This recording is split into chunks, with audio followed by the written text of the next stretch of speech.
We are back with you here at the CMS Esports League, here at Bank of America Stadium. Hail Monkey Man, we saw an impressive team, as to be expected. It was Butler running away with the first one. Turned a bracket run into a speed run in round one. So very much a difficult task to be able to go against the #1 seed. But the #1 seed continues to be #1. Butler moves on, and so we move on from the quarterfinals over into the semifinals, or rather into another quarterfinal, where we have West Charlotte going against the likes of Ardrey-Kel, the #2 seed. And how crazy is it? We heard last that it was 6-3, right? And now we see a 7-4 mark. So West Charlotte's going round for round with this team that is really established, right? The #2 team here in Valorant. And they're really making a case for themselves. Yeah, and we're in the last round of the first half. In case you're wondering where in the heck we are in this current matchup, it is a match that is already in progress. 11 rounds, and it's not as nearly decided as what we saw with the Bulldogs,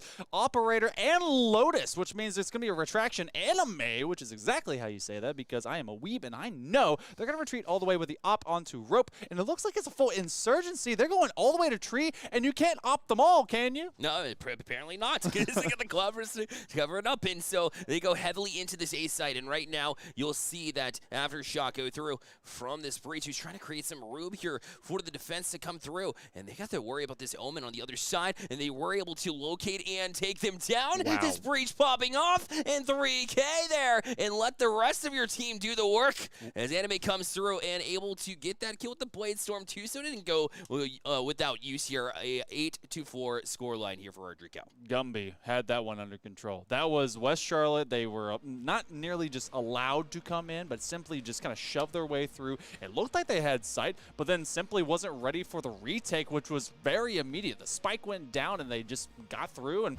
able to just kind of jump them. It was Gumby that found 3 kills immediately in like 2 seconds.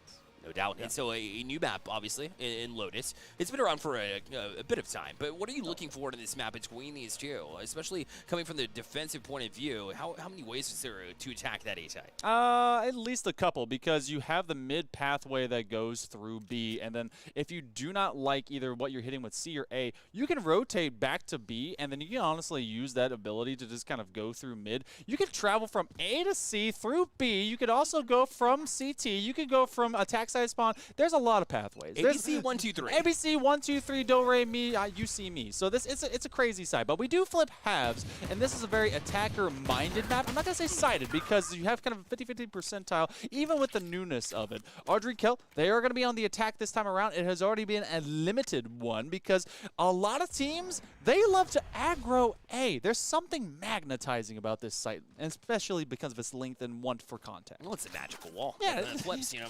Well, that one. You have to challenge that one exactly. Yeah. Here in the lobby is very important to control here. And right now, you see that the attack has it in hand. Sure, it's the pistol round, but you still want to play it correctly and really free up how much space is this defense going to give me, right? What kind of positions are they set up within this A-side potential push to take it off? Right now, you see a lurker here, though, on the back, on the front in through attacker spawn. So that's maybe an issue that they're going to run into instantly. As in the rotations, they will swing around. He'll get bested. Just numbers here in the pistol round. I'm honestly seeing something different that I haven't seen in a long time, or I guess very often, is we're seeing Sages and we're seeing Cyphers as your sentinels onto this map. Usually you see Killjoys, and they kind of stay nearby, especially on defense when it comes to having the sentry bot go off, their alarm bot as well, and just having some just general sight control. When it comes to this is very, well, you have one very passive out of Cypher who's just trying to be able to use his cam, maybe get his tripwires activated, but then you have Sage that has to be like actively ready to go, be able to get that wall. Swifty Apples is just not going to be able to do anything against Can't Aim, who does immediately swing off of him. And then you have basically 2, maybe versus 2 and a 5th. I don't know how much health is really left on that Sky, but they're going to be immediately swinging with the Ghost, and they're going to turn them into Phantoms and make sure you dab with the quick 1-2 perfect combo, as it will be Ardrey-Kel finding their first attacking round. And when you know that the attack is going to group up together, and when they make that decision to rotate around, and you were left by yourself there in attacker's spawn, I mean, that's just a vulnerable place to be. I prefer more of a stagnant approach, or more of a calm approach there defensively. Obviously you can catch a couple of kills here or there, but what you're really doing is isolating yourself when that situation occurs. So wasn't exactly on board for that one, that approach there from West Charlotte. But again, you try to take a risk here, especially at this 8-4 scoreline it was, and now with the 9-4 advantage, Ardrey Kell here on the attack and looking like they're going to be the team to really take over this edge. It's not the worst position either when it comes to rounds, but that one just is, it's a raw peek into 3 people that are still alive. Anime does have a Bulldog, and they're looking to take on this contact against their doppelganger, Jet v Jet, but they're going to be cleared out immediately as a Stinger will find them in the back. So Hector hits the floor, and that'll be another successful plant. This one much earlier and much more contentious as it goes straight into site A. West Charlotte is left at a deficit, and as Venti is trying to become grande, they will in fact be dropped from distance. This is the buy-up round, and so far it's looking like a flawless, maybe a little extra damage, but Seagull can't aim. Very much proves they can. Exactly. And with that shotgun across the board, apparently they can't aim because they need that in order to get there. But of course, the save round there from West Charlotte after the pistol round, so nothing too concerning. But what you did see in that round is Ardrey Kell definitely locating just a round previous. They were able to locate where West Charlotte wanted to play that A site. That's why they're so much more confident running in this time around, because this time that they are confident in their ability to win trades, and when you have that kind of confidence and positionally where West Charlotte tends to jump out to, or at least play positionally, you're able to expose that, and that's what we saw here from Ardrey Kell. I'm really curious about what kind of Cypher attack positioning they actually do. They're going to leave him over in mid as a lurk, and maybe just to see if any of that aggression that we did see from the first round of this flipped half, if anyone comes up, it's going to be a big flash. Anime is just creating space. They're going down. They're going to be able to work through that initial, I believe that was a flash point. Now they're just looking for anyone to be able to come off of the drop, and now on top of rope, the dark cover will take care of that. They're in a great angle as they're on top of this double box, seeing if anyone will pop through smoke, and they're going to be listening very, very close by, but they will not know where anyone's coming from as they're fully blinded. That was great, from Swifty, knowing the possibility, and knowing that the Jet was really the aggressive one using Cloudburst to jump in, and so of course the box up top was the right place to be. But that being said, the job is done here from Ardrey Kell, who just jumped back, and we're able to take those trades. Not only that, but just get extra kills in the meantime. Yeah, Swifty, they did the thing that you don't want to do as a Sage, and you commit to I want to put my wall here. Look, I love Fortnite as much as the next time. Same thing with Minecraft, anything that builds a wall. But you must clear the entirety of the site. The hut still had someone in it, and that's why they took a temple shot straight to the dome, and they're just like, I want to build. Well, I want to build too, but you got to make sure everyone is gone if you're going to try and push them all the way to the tree, which really would only create kind of a delay because they break a brick and just do the same kind of swing. West Charlotte, they're running out of ideas. Ardrey Kell, they've got a big bank in front of them, and this is honestly going to be the turning point. West Charlotte, they either need a thrifty, they need something huge, they got to find it now. Anime continues to just put Hector on the sideline. And that's been a first blood for the last 3 rounds too. And what you're really trying to get at is you need a foundation before you can build, right? You need some support before you put that down. You can read the play a little bit better than that.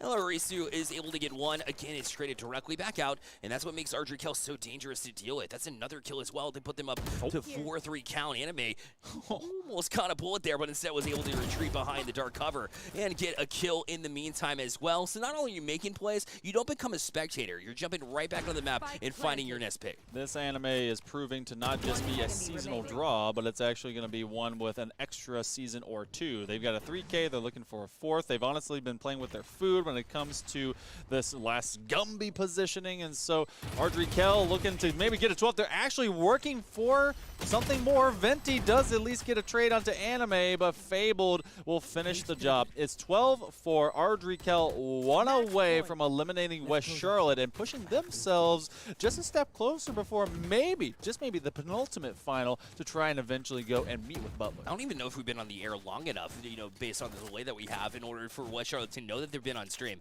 And yet when we popped into this match here, it seems like they just fell off, right? They were taking round for round here with Ardrey Kell, and then suddenly it hasn't been that same way. So West Charlotte, again, backs against the wall. This is a terrible time to unfortunately fall off, is when your lives are on the line in this best-of-1 scenario. But it looks like Ardrey Kell, as strong as they already were defensively, they took that aggression right to the attack, and they've been absolutely killing it. And will likely close out here with the 3 ults that they have in hand. You look at the Death Conga line, though, that's been working around. Hector has decided they don't want to be first blood. They're going to be working for some of these weapon upgrades, and they have to be able to get 8 rounds in a row as well. That is first blood Charlotte, finally gained by West Charlotte. And this is just a gamble stack. They tried to push all the way out. It's been A that's been the favorite push site for Ardrikel over and over and over, but now they have to retake C, and there's some very, very claustrophobic walls to have to push through. You're going to have the star go down, see if they can get a stun off. Big blind pops in opposite of them, and now they're just entering raw. You do have the aftershock. They're going to try to swing, and this looks like a retake that is very, very possible. Anime will drop, so maybe this is the comeback story, the arc that they need for West Charlotte to start gaining ground. That's only one. They're at 5. They need 7 more. So obviously that's a huge round. Yeah. That goes without saying. That being said, it made it even more impressive in my eyes by the fact that Ardrikel also had Seekers out, right? They were able to locate where West Charlotte was, and yet still they were able to find their way through and get the kills necessary in order to make that happen. Their Jet definitely huge in that one. Hector up to 9, 16, and 2. Not his best round, but at the same time as a duelist, can't put up numbers. Vinty's been trying to keep them alive, and as an initiator, you love having a strong initiator, but you need the support from the duelists. Otherwise, you're going to fall off there in the kill count. Honestly, I give love to trip doubles whenever I see kind of doubles in every single category. The Sky on this squad right now can't aim for Ardrikel is dub, which means they only have they have 6 deaths in the entirety of these 17 rounds. So the 16 assists that they've been finding off those guiding lights on their Pathfinders is massive, and that's fed Anime with the 20 and 11 for Ardrikel. So those two are leading this pack, and they're going to continue to do so. West Charlotte, again, has to retake C. No one is dead. It's a 5v5 retake. Let's get a quick look in straight to it because they are repelled all the way into the turn. You have 1 over in Mount. You have 2 over in Mound, 1 long distance. They're waiting to be able to utilize at least the Blade Storm or the Neural Theft. They're going to peekaboo see you almost immediately. The Paranoia comes up. There's a lot of ticking already onto this spike, and now everyone's on it. You do have the Blade Storm, and now Hector's on the dirt. Anime will be able to get him. Odin is going to be able to trade it the other way. Bipolar finds Anime, so that's 1 big unit off of the field. Fable finds another, but it will not be enough. Ardrikel 13-5. They move on to the semifinals. Methodically, I didn't hate the way that West Charlotte approached that either. Obviously, not as effective as they wanted to be, but they didn't approach it the exact same way. They had sight lines on attacker spawn, right? They knew that that was a possibility, and yet they held their sight just like they normally would, right? They didn't stray from the path just because they gave up that last round, and Ardrikel, of course, taking it to them there. Anime very impressive there with the 21, 12, and 3 counts, but of course, you have to go back to it. They can't aim, right? At the 17 assists, I mean, that's how I like to play Sky as well. It's just getting in their face, guiding lights. The Trailblazer was utilized in multiple times too. Those stuns got forced a couple of 2Ks there, pretty back-to-back there throughout. So Ardrikel again just showing up. Do you get the same result on Sky? Do you get like 17 assists on? Yeah, but I get like 0 kills. Oh, okay, so, all right. I let other people get the kills. So you get the dub, right. but it's just deaths and assists. I feel that in my soul, but as and never on Lotus either. no, absolutely look, not. we hard just jump out of Lotus. None of that.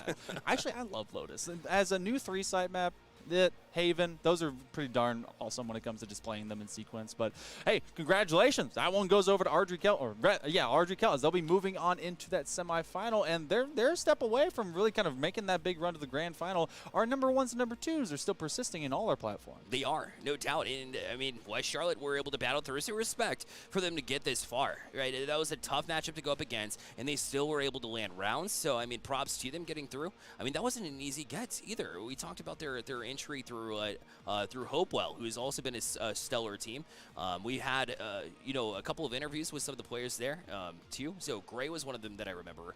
And when I spoke to him, he's got a scholarship to go play Valorant in school now. Oh, that's awesome. Right, exactly. Okay. The opportunity is immense, and he's a great player. So to see him fall was kind of disappointing. I wanted to, at least see him perform here live. But, you take your wins. West Charlotte was the better team that night, but not this time around. Ardrikel will advance. We have more Valorant in just a little bit as well, so don't go anywhere. You're watching the CMS Varsity and STEM League. Don't go anywhere.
cold a little bit here. I am. One of the reasons why is we got Icebox next. Hail Monkey Man and Bearlight back with you here at the CMS Esports and STEM League finale here for Season 1. It's been a great day so far, but it's going to get a little bit colder. It is. I think the sun is going down, the breeze is going up, which means it's cheaper to run, but things are heating up. We're already in round number 8. Palisades coming into this one as, in fact, the number 6 seed, Olympic number 3. They are behind 2-5 into this first half, and we're going to have a Viper's Pit that's online as well. So going to be looking across this board. So looking into the meta, looking into what we have basically set up. I think both teams are literally set up the exact same way, except for one. You have a double controller on the side of Palisades. There's going to be immediate trades that are also going from the top side of yellow. As you see, Olympic trying to be able to retake sites. You do the spike down. The defuse was pinged, but it's all of a bait to be able to get Lego Legend to be able to pop up. Yeah, it was a good kill on the Viper there for Palisades because that Viper Pit was preventing them from doing just that, being able to get the defusal off. And Olympic back within 2 now after that round done. So the Viper on Viper and the Olympic Viper won in this instance. Not only that, Hail Monkey Man, they've got 3 ults online, including the Viper Spit on the other side. So we might be spending a lot of time in the toxic nonsense that we'll see on one side or another. I mean, so there's changes coming to Icebox. If you're not familiar with what we're doing right now, we're actually on previous patch rotation when it comes to map rotation. So Icebox is still included, Bind is not. Icebox is going to be seeing a lot more improvement, or at least changes when it comes to mid-box placement to allow attackers to change how they want to interact. Because right now, the known meta is that Mommy Viper is going to take care of all the kids on any of these sites. We have a counter, I guess the likes of this Viper Pit that is immediately set onto onto this reed where Spike is hanging out, and I think it may want to traverse away. They may also hard challenge into this as well. The Owl Drone will go forward, see if anyone's hanging around corner, and Hani is able to get rid of Ryan on that, so there will be no further controller support, but Hani has also found Fortnite doing the same thing. They're hitting top 90s. They got him again, and the plant will go down here, and although Brad will take 1 here, it's going to be an uphill battle here. As do have lockdown in hand. Is that something that you're willing to use right now? It doesn't matter because they're able to pop out and get that kill anyways. Look at the differential between these makeups as well. You have kind of current to old setup meta for Olympic. They've got the Sage and they've got the Killjoy to really kind of drive this position and be able to divide and conquer this map up. Opposite of that, Palisades, who have been finding some success, they have an Omen. They want to control those sight lines, and not just the permanent ones that, you know, you commit your toxic screen wherever it's going to go, especially because Vipers are on either side and you crisscross applesauce everything for sight, but they want to control even more. They want to be able to dive deeper into these sites, give themselves a TP, really run amok, and if they can, get Omen to maybe lurk a little bit more. So that's an interesting kind of wrinkle right there for Palisades. It'll be a difficult one to maneuver around. However, you know, you see off the bat the Blade Storm's been pulled there from Olympic as they go to work off the bat here. Yes, they use that same Sage and Jet combination. Here defensively, it's used a little bit differently. You don't get that chance to get the spike where you want it to go, but the pit will go down here. Palisades already with the advantage as they will force a retake here from Olympic. Now, they've been comfortable with these retakes, and especially when you have Facebook on the other side as well, but he goes down, so those blades, all for nothing. Facebook friend deleted just as quickly as my account was. Oh, and a shot from distance as you do have the Guardian from Pop, able to pop the head of Hani, and so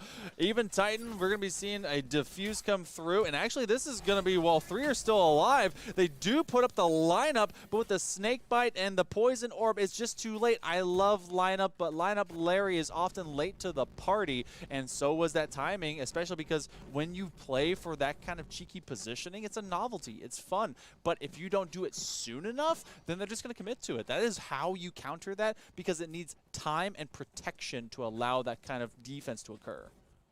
So we have a solid, you know, showing here from Fortnite.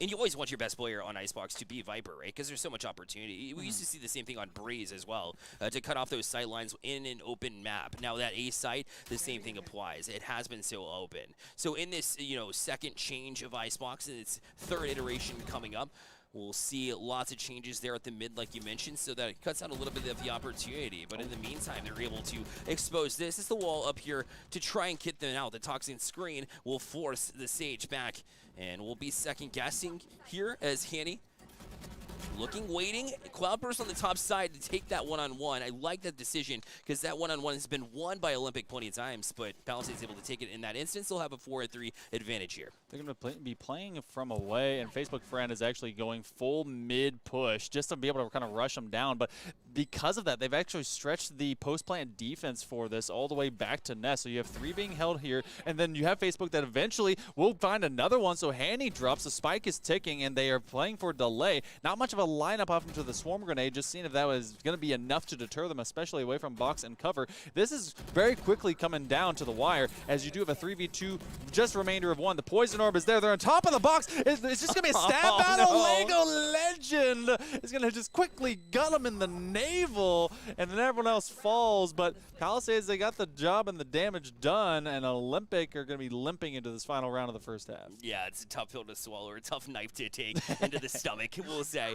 As, you know, you caught reloading, and you think that you have that cover, and you are technically covered, until they drop right down in your face. And you're like, what do we do? How do we get around this? And so, just a silly way to go down for sure. A bit of a meme there, but we take it nonetheless. So, lockdown back in the hand of Palisades. They'll also have Blade Storm, which they will likely pop this round. And so you just have Res on the side of Olympic. So how much does that actually benefit you in this sense? You do have Res. It's going to be able to keep the numbers game up. And Olympic, that means they can play maybe a little bit looser for some of these first contacts, but you don't want to leave a body just hanging out errantly as well. But that also could make this a bit more passive for their Sage to go and fight any of these battles. Viet is going to be able to get rid of Pop, and so Pop Q will go down, and now that does limit Olympic, and they may prioritize being able to at least get a body back on the map. Palisades are looking to put the Toxic Screed down. They're going to give themselves a parade party over onto B, but as Brad will be able to get rid of Viet, they no longer have their kind of off-the-hip controller. The Bulldog is able to just turn right around and get some profits, and because of that, look at this. They are immediately tagged and pushed, be able to go back over to A, and they do get that res. Going to be waiting on some of these shots as it's going to be even tight that gets this all evened up, maybe down to 1. My. Somehow turned it into a flawless off the revive. How many times do you see the Sage directly after hitting the resurrection being absolutely eliminated instead? But they kept with it, got the resurrection, and then they were ready to fight right off the bat. I mean, when you have your healer is the one that's doing damage against the other side, that is a good sign here for Olympic, who, again, they're down by 2 rounds. They keep going round for round. Do not want to see them disappear like we saw from West Charlotte. That being said, this has been a very close matchup so far. Olympic had the advantage on paper in this 3v6 situation. If you're Palisades, just because you surrender 1 round doesn't mean you want to go into the next and start doubting yourself. You got to keep a strong head here moving into this next round, which should be the final one here before the switch. You got to be kicking yourself, too, if you're Palisades, because you watch the resurrection happen. You know someone's being pulled up, so they're trying to swing onto that as quickly as they can. And then it goes over to the Sage, who just kind of rocks off. They're like, do you want this? No, no, no, no, no. Mommy Sage got this. And so she's able to just take down 2 in a row and then a 3rd straight off of the pressure to go and find the rest. So Palisades, they had the right idea. They were rotating away from pressure. They had already lost a couple. They couldn't bring them back, and Olympic kept that res in their back pocket, which was so powerful to get them back up to full mast. And so now they're going to be playing onto this attack. I am curious. It does look like they were going to be pushing over into A. I think that's going to be, well, no, I want to say that's what they're going to be doing more often. I think that's going to be up to how volatile this particular attack is going to be for Palisades, for Olympic into Palisades, because B, for all of their util, seems to be the stronger side. It has been. I like the Omen, though, with the dark cover from a distance there in mid, so you can hold down lockdown while you get that support as well, because you know the A push inevitable. And Facebook Friend does get the first blood here, draws it, will fall back down to reload and get some help there from teammates. Love that one, too, because you know that the rotation is coming already off the bat. The Killjoy, though, snuffed out, able to get that kill, too, as now it's looking like Palisades falling 1 by 1. Olympic riding that momentum into the pistol rounds. Ryan takes 1 again. And nobody falling for Olympic. They'll look to close out flawless. They got to deal with Viet, but that's it. Yeah, and Olympic, we got to remind everyone, this is actually the #3 seed in Palisades. #6 really putting pressure on them in the first half, and so as we swing into our first pistol, the flawless does come out, a true flawless, not a, oh, one friend dies, I pick them back up, and we're limping across the finish line flawless, but truly one where there's like, all right, pistols, let's see if this actually executes really well, and I see them going to A until it breaks. But that's also up to them. We're going to go into their buy-up, and I see a Bucky on a Sova. I don't know if that's going to happen, but Pop Q, you have things to tell me about. Get some intel and then pop them in the face, why don't you? You know, when you're in that tight space, when you're looking to hide while the Aldrin goes out, it seems legit in my eyes. What a strategy. He hunts bears over in Russia. Yeah, He better not. No bears? Okay. Oh, yeah. My bad. Yeah. Oh, yeah. How sorry. dare Then he's your greatest enemy. Have to go get rid of him. You got the shorty for Fortnite, who is very patiently waiting to put as many BB bullets in the back of someone as possible, but as soon as they get the classic to try and finish the job, it's just not possible. Pop Q does, in fact, get a Bucky shot. They're going to get a headshot. No. There's no way they grab two. Are they getting a third? You have Lego Legend, who is just propelled offsite, away from screens, and a Sova who's just ready to put and give them a new belly button. They're going to give it their best shot to get the last kill. Oh, boy. As you see it now, let's snuff him off. They got him the third. I told you that was going to happen. That was inevitable. You're so good. You knew. Where's your crystal ball? This ain't fair. It's not in the booth. I don't get that. There's just kind of like half-dry pizza around here. Okay. It was so weird to me that, that was to tie it at 7, that kind of confidence there. They felt really good about that round, and you can't really blame him in that instance. Yeah. Is he going to hold on to the Bucky, though? That's yet to be determined. Yes. That's the bonus. The gimmick. Yeah, there's no reason. Yeah, at worst, he's going to go and get his shield and then Pop Q. Look, just sticking on Pop Q. Observer, you know what to do. This is Pop Q gaming. That's all we want to see this entire time. I want to see this round. How long does this... Oh, okay, Observer, I see you. But how long does that Bucky stay in their hands? I don't know. Olympic, they've been able to come back. They were in a deficit. It was, what, 2-5 when we walked into this one in progress. And Palisades, they have to make the best use of this buy-up round. No doubt. This is a win-you-win rounds. We'll check out and see if they can do it, because if you do that, I mean, obviously you get a little bit of a bonus, but that's it. So you have to rely on winning this round, and that's a tough, thing to handle, especially when you've gone a little bit lackluster in the last couple of rounds. Olympic have won a couple in a row here, and going back to work. What do you mean? What do you mean, Pop? Call him Papa. Oh, man, popping them in the back, in the skull, anywhere they basically are. Look, Pop Q Gaming is where we are at right now. Bucky Gaming is a superior form and factor. They're going to be able to use... Oh, guess what? Another swing. Then you can't give him 2 extra shots. He's able to get a 2K into this round, and now it's Viet who's left alone into a 1v2. Winnable, but at very low HP. They're not able to win off the immediate spray up in top rafters, so Ryan will take them down off of the trade, and that is 3 in a row. They do get the bonus. They're only going to be able to upgrade a couple of weapons for free, but otherwise that does break Palisades, and guess what? They're going for the timeout, saying, whoa, we got to calm down. I mean, when you get eliminated twice by the Bucky, we have to talk about this real fast. We got to get our stuff together here and figure it out, because it's been going downhill a little bit. And what is the reason? I think, a lot of the rounds, were pretty quick to go to first blood in favor of Olympic. And, once you're fighting those numbers and you don't have a Sage on your side to help you out in the healing instance or in the resurrection area, it's been tough. But a lot of it has been, of course, the toxin screens as well that have gone up, that have eliminated, cut the map in half, and it's been a game of, guessing rather than, having your initiators get out there, get the information needed to make the right decisions. Really a game of where is Pop Q and do I want to die this way? That one as well. But it definitely seems that if they're playing for a double controller, they're trying to be able to at least give themselves some extra spaces to be able to hide, as well as play for life. You mostly retract back if you see a lot of pressure coming at you, if you can't receive it well. The paranoia is a great tool to be able to kind of make that read, blind them out, and maybe go and make a hard play like that. But if they're not winning those kind of contact plays, then it simply is running against you. So they need to be able to keep Viet alive. They do, but everyone else died on the other end of that. So Palisades, they're going to be in an eco. This is not going to be one that they're going to probably, well, they're not meant to win. A Thrifty would be awesome, but they got to find a way to funnel them. Again, we like that support that we saw, on the A site whenever Omen was lined up as a mid presence there to try and steer them elsewhere. They're going to go aggressively here in their face, get a couple Viet, a couple as well with the Stinger. line them up. They did not appreciate the fact that Pop was in their face. They go right back at them the other way, and the Stinger will take out 2 who are left of Facebook friend in a prayer. What a read. What an aggressive gamble stack as well. You get straight up into it. You're like, you know what? We're going to actually half buy. It's not going to be a lot for a full kit going to the next round if we do, in fact, lose. But this is just enough for us to buy, have some money in our back pocket, and maybe continue to play like that, maybe for 2 successive rounds. And we're just going to play with Stingers because guess what, Riot? You can't get it out of our wheel set. 1,100 credits is still a cheap win, especially when you get that previous round. Well, Facebook friend, they're in a 1v4. They're simply right now playing for the rifle. They have to go deep into their own back half. There's only 1 read left, and everyone's pretty much waiting on it. They could be able to funnel this into 1v1s. They got 72 HP. Looking to be able to get this at least next one. You do have the dark cover going out, and that's why Viet is still alive and still here onto that Omen. They actually may run away. They may play for the save onto this one. Simply getting an exit kill like that is big profits. Can they float over? They do have at least a bit of that levitation left to them. There's 16 seconds to go. If they can isolate each of these fights, they just have to be able to get 1, 2, 3 clicks. They can't find one before the crossfire hits. Hanny will take them down. It was a hope and a dream and a prayer, but we are tied at 8.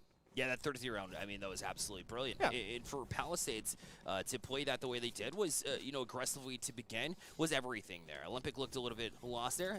And credit to Palisades for not jumping out and being aggressive there towards the end when it's a 4v1 situation and you want to snap back, right? Because it just happened to you, right? You were shocked, kind of on your back heels. So it's very tempting to go after that one, take the rifle out of their hands. But instead, they played back after the first pick there. When the Silva got out, I was like, oh no, they're playing a little bit too aggressively, but they jumped back into a place where they were more calm, and perhaps the timeout was a part of that to talk them out of it. I mean, they're like, hey, we need a play. We need something to really get us online. Oh, my goodness. Get rid of that tiny ponytail because Facebook friend no longer is on your friend wall. The TP, oh, they're going to be able to run away just in the nick of time before the mid-flick comes through. And so I'm sure that Pop Q is a little bit sad he couldn't get the ghost as he was being busted in his position. Brad does at least get rid of the Viper. Becomes a 4v4.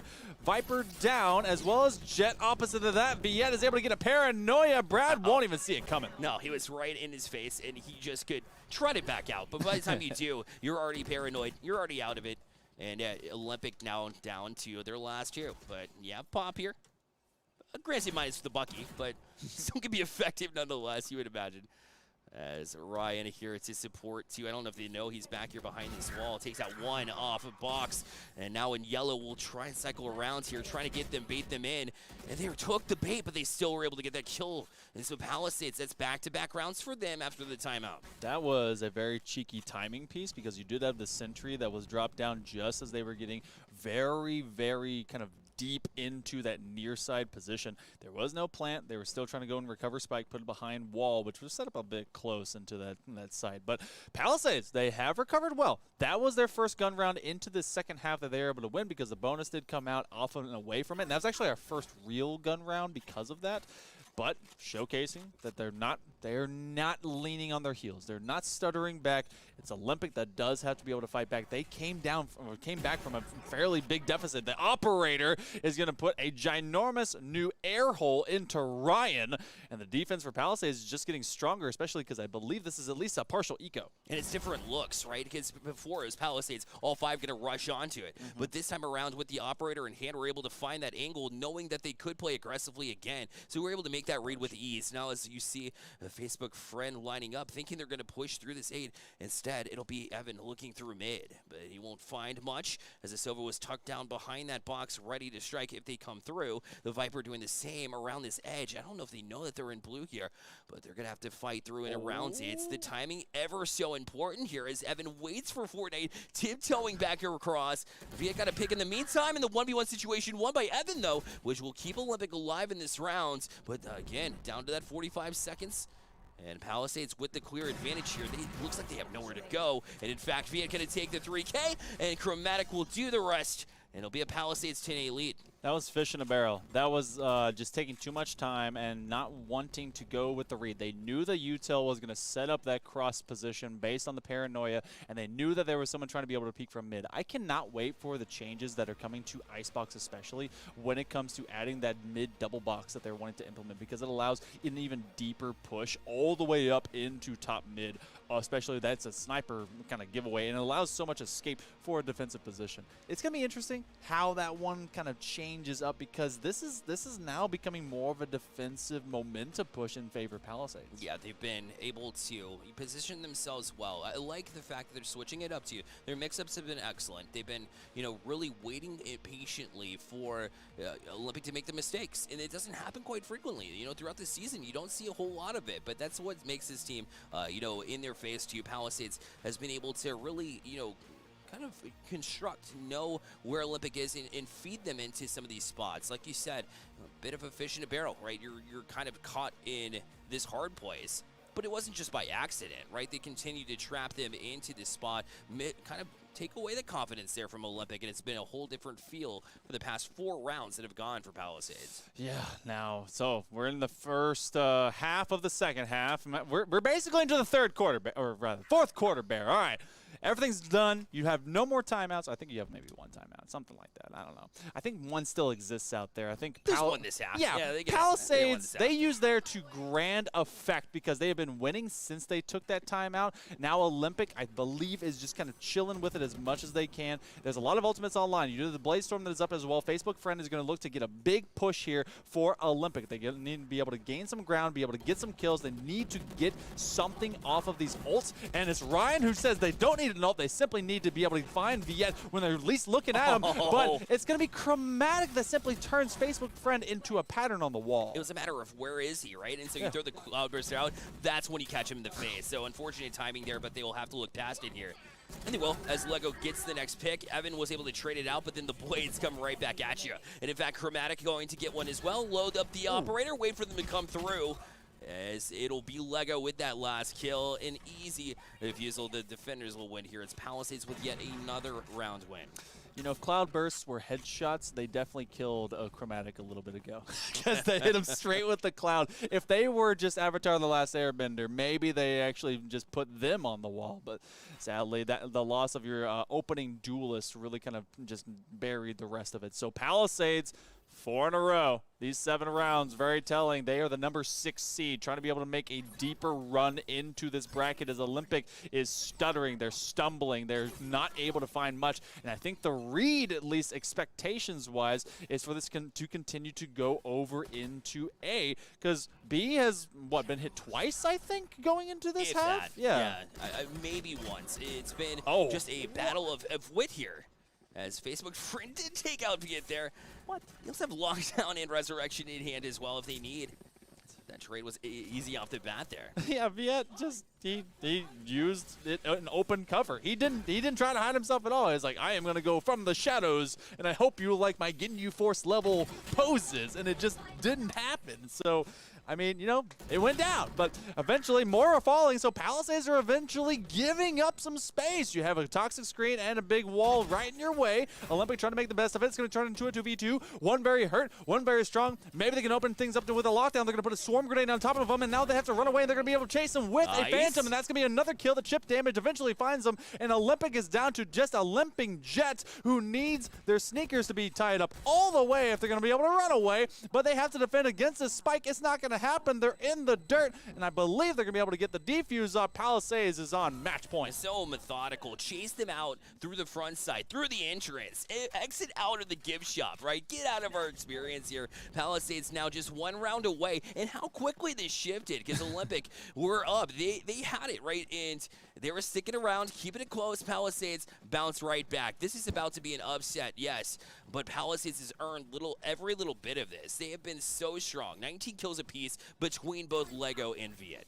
Ryan and Brad, first off, shout out to anyone that just names themselves after their own name. Maybe that's not their name. Maybe that's someone else's name. But if they die with a lockdown in a Viper's pit, then Olympic has not done enough to be deserving of going to the semifinals. There has to be some strategic positioning where they go, take site, and dominate it. Look at this early swing. Aggression by Palisades. They know the finish line is right there. They're not going to allow Olympic to be able to gain this for free. But it will be Ryan that takes down Hanny, and they no longer have the bosom buddy. Viet is going to have to walk away. They're going to have to play for life and to be able to recoup and reconvene with the rest of their teammates. It's going to be difficult, though, as right through the smoke here is Fortnite, right through the toxin screen. You want to find the right time to do the lockdown. Yes, however, it's going to be dangerous here. They'll line them up, pop them down. There goes your lockdown. And now more kills come out from the defense as Palisades just shifted this round yet again. Oh, what were they looking at? I know they were trying to be able to clear corners before they got over to Yellow Box, but someone has to play Lookout, and that is not what happened. It's look out, not, oh, he shot us. You don't do that part. Now there's all of a Viper Pit. The Viper Pit is in fact down. They have to use that to go into sight, but they're basically doing it raw because now they can be able to just go for it as soon as they hear the planting. They have to stall out, and they're looking for anyone that wants to go through. Viper Pit's basically a race. It goes down into a 1v1, a very hurt Jet versus a very healthy Sova. Chromatic, the upset. Palisades, 13-8, take down Olympic. And just methodical every single round defensively here for Icebox. They chased that attack exactly where they needed to go for them to be successful defensively. Outstanding work from a team that came in at number 6. So maybe a scoreboard here. I'm not sure what's happening in this instance. There we go. We pull it up now, and just, I mean, it's been an excellent run through for both of these. Yeah, and so we're actually going to be moving over to a game, I believe, that is already in progress here in just a little bit. It's going to be Providence and East Mech. So, to give you a quick rundown onto this one. East Mech, number 4 seed. Providence, number 5 seed, and is 10-8. We're in round number 19, and we are over on Haven. If you want to see a difference of two maps that basically are counterparts, not even the same, we go Icebox, we go Haven. 3-site map where mid is basically a brawl. It's a 1v2 Acetals. I'm just not going to say that. It's going to be into a 1v1. They have to hard defuse this. They're waiting for the cat and mouse. They don't know where they are, and they're actually on a swing. A right-click 4K. Kaz is able to get the kill. That was 3 back-to-back-to-back, and then the patience to pull off of that spike. And yeah, they did. They pulled back. The spike goes off just in time. Difficult situation there. I mean, all that work put in, though. You get the 4K, so you're taking money out of their pockets at the very least. Okay. So Providence now, if this 9-10 counts, of course, they had switched sides there from the half, so we have it now listed as Providence there with the attack. I mean, they did just about everything. Kaz played that so perfectly in every sense. Just couldn't pull it up. I'm going to be real right now. It's been a while since I've seen the player icon, or rather the icon for the agent up in the top feed for Fade, and this one looks bad. I like the previous one. There's a lot of 5-head going on with the new Fade. I do not like that at all. Go back. Hit enter, no, return. Get out of here. Point that out. I did. Look, I can't you cannot unsee that. I play Fade pretty frequently, too. You'll be seeing a lot. A lot of that forehead. Also, in difference of our controllers, you have a Viper, and then, which I very rarely see onto Haven. It seems to be working out for East Mech, and that definitely bends itself and lends itself for a lot more site entry and control. Astra, I've seen a little bit more often, and Providence seems to be trying to activate that here especially. That can very much control site from distance, which allows them to play a little bit more passive or maybe a little bit more reluctant and aim for some of those big trades from distance. But look how deep the insurgency here is. They actually, if they want to, swing all the way from B, take them out from 2 separate directions, especially from out of garage. You're going to see the Fade, in fact, throw their haunt, but that is all of a decoy because the plant is, in fact, down, and they're just delaying them. Yeah, they keep, keeping them at an arm's distance, right? If you can't get to the spike, then we're eventually going to win. Make them come to us, right? You have the numbers, and that's the way to play it. This is also the first time I haven't seen an Omen played at Haven in a very long time. Right? Cass doing what he's doing best, though. Cass always seems to be at the top of the kill feed, and that was a 4K last time. Able to get pick one up as well to get East Mech into this compromising position. Has been chased off already, and you see them at the other ends of Haven. That's a long way to go for this one. They're just saving up. Yeah, no, they got what they could. They ran away. They realized they had to play for another day, especially because this eco is starting to find a momentum trade. We saw that just a bit ago when it came to Icebox. We're going to round 21, all tied up. 10 apiece. East Mech, Providence. I want to see exactly how that first half kind of went. We went to this already in progress, so you got to think trades right now are going to be massive. It was a 5-7 in favor of East Mech in the beginning. So that, or no, opposite of that, whichever one. Yes. Haha. Math is easy. And now we go dead even. So this has been a fairly standard map. When we talk about these two teams and when they come in for seeding-wise, it's just as balanced. So, hey, they're coming in with their pocket positioning as well as trying to move around these breaches, as well as their jets, and everything after that is just kind of whatever works. Definitely right. I mean, this is what's to be expected with a number 4, number 5 matchup. If you're just joining us, East Mech, the number 14 Providence, just able to even this one up back at 10. The Blade Storm's out here for Polo. As he's got them pulled, it's East Mech on this defensive side, and you see them just tiptoeing towards that C side. But since that's the case, it's B. You just a matter of waiting here and got taken out. Brizzo knew exactly where Polo was and was able to turn the corner, peek that. So many times we see players fall, not this time. It's not a hard read to make, and that's actually a very bad position for the Blade Storm because you're looking for foreheads to click. You're not trying to be able to spray down into a body, especially as they're jumping out of window. And they were very specifically from that position, aiming for anything that was blindly running from out of main attack side over into garage, trying to be able to take some of these immediate fights. You do have the breach that is going to be putting up their quick flashpoint, and then you have the haunt, but actually no, that was the prowler that got dropped down. Brizzo doesn't have any extra HP, and look at this travel point. You do have Spike that is down onto C, and they're taking over all the way onto CT side spawn. There's nowhere for these two defenders to go. They didn't have the buy up. This was a save. They're trying to be able to at least get some of these jewels going and maybe get some of the extra armor off of them, but it turns into a flawless, and Kaz finds 3. Providence has really picked up the pace. Yeah, not surprised that Kaz was the one to pick up those last kills, but I mean, you're as good as like a car that you don't plan to fix up. You were stuck in garage, right? There was no way out, right? So you're constantly being worked on and worked out, and Providence with 3 in a row here has been excellent. They looked and took this attack and have been methodical with it. Obviously, you're spreading this team around. We talk about how you have to have speed to get across the map here defensively for Haven across those 3 sides, and we just haven't seen that from East Mech. Not at all. 6-3 right now on this half for Providence. 11-10. They're 2 away being able to take down East Mech, and East Mech is the slightly higher seed, but we've already seen, call it an upset mathematically one way or another. It's going to be a big trade. Kaz already gets rid of the breach, and that's going to be hard entry for anything else. Polo is trying to get at least something more, but Kaz continues to ruin anyone that wants to take a step forward into mid. They're now working their way all the way into A, off of the swing. They're trying to be able to get at least a big push. Nightfall goes down. It's a nightmare for everyone. No one wants to be there. They're going to be blinded, deaf, dumb. They're not going to be able to have any fun, but a counter Nightfall comes in opposite. Who's going to hear? Who's going to see? Who's going to be able to get back onto site? Oh, just down to 1 HP. The decay coming through. Jenna Ortega holding onto this link site. Providence, they are going to own this site. East Mech is very tentative to even try and take a step. The Prowlers able to chase them out the back door, as well as now they will have to find their way through. And that side, they know exactly where it is. Kaz gone 1. Babbo able to get a couple and keep it alive, but Brizzo does the rest and gets the kill here. Providence goes up to map point here after a few in a row. Babbo and Brizzo, first off, shout out. Both Fades looking like they're best friends because of the names, and they're both playing Fade, so looking pretty good. But also being the impact player, especially on that last round in particular. 5 in a row. We haven't seen any of the thing of worth or profit or value since the pistol and the opener when they had the massive eco advantage. Instead, it has been Providence running it down, running out the clock for East Mech is TikTok. It is loud, and they're going to be turned into simply a 15-second video and forgotten, swiped away. East Mech needs to find 2. They need to find overtime. And you shouldn't be, afraid to let them plant and then do retake. You've got the Rolling Thunder. That can get you on site. You know that the Nightfall has already been taken out of their hands on the other side, so, you have that advantage when it comes to late rounds. That being said, every time they have played and gotten the plant down for Providence, it's been difficult for East Mech to take it. So this is a very sticky situation, which you will see Providence play patiently through here this mid-site. Default default look here from EastMech as they try to locate them. Once they do, you imagine it's going to be convergence at the other end. It does look like they're trying to just completely punish anyone that wants to get overly contentious. Now you're going to have the Snakebite go out. They're going to double that up, see if there's any vulnerability, but you're going to have the immediacy of the tailwind. Wow. Kaz is going for the uppercut, going for the haymaker and the kill shot. Cloudburst abound. You have the aftershock that's taking away all that space,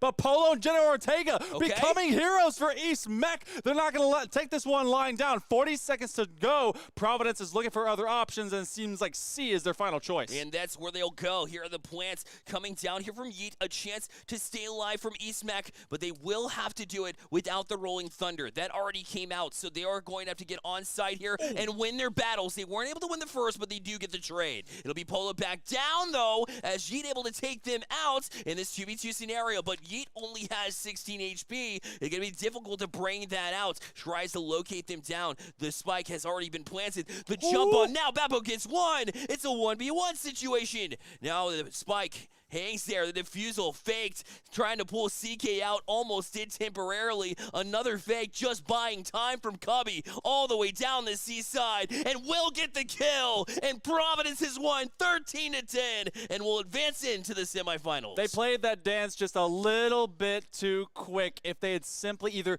A, committed, or B, didn't quit sneaking off of Spike. I know it's hard because you have that Cubby, but you have to go and take that fight. You know it's a 1v1. You lost your best friend, and that's all you've got left. You have to move up and either win that duel or lose it, and that's going to be the end, because at the end, they have you on a string. They're rope-a-doping you, and they're playing you to their own song, their own tune, and they're the one that knows the lyrics, the music, and everything that's going to come to the final note, and that's going to be the elimination of EastMech. Providence will be moving on. Yeah, EastMech, I mean, they were hanging in it. Their heads were in it.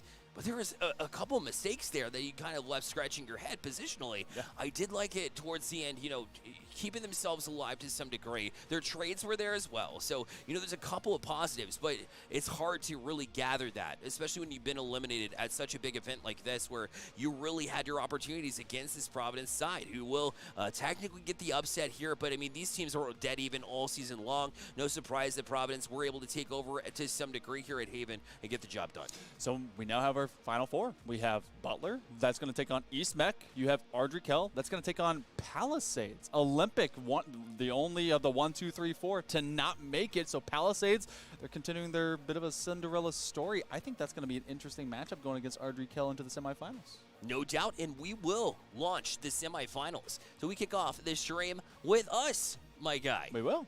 Yeah. And that'll be tomorrow, of course. Starts a little bit earlier, so make sure you get the Twitch stream up just a little bit earlier, 30 minutes before 12, so 11:30. Get those prepared, right? Be ready for it. I've had a long day. I'm ready to call it. So, Hill Monkey Man, thank you again for joining me here in the booth. It was fantastic. I'm glad I got to be able to see all of the parents, the players, the people, and, of course, the entirety of this awesome venue. Day 2 is going to be an absolute brawl, and I'm not just saying that because Super Smash Brothers is also happening tomorrow as well. It's going to be ultimate. That's it. Ultimate. Okay, well, okay, true. You gotta get the right game. It's still going to be great. Yeah. It's going to be fun. It's going to be awesome. I can't wait. Yeah. It's going to be a GameCube here.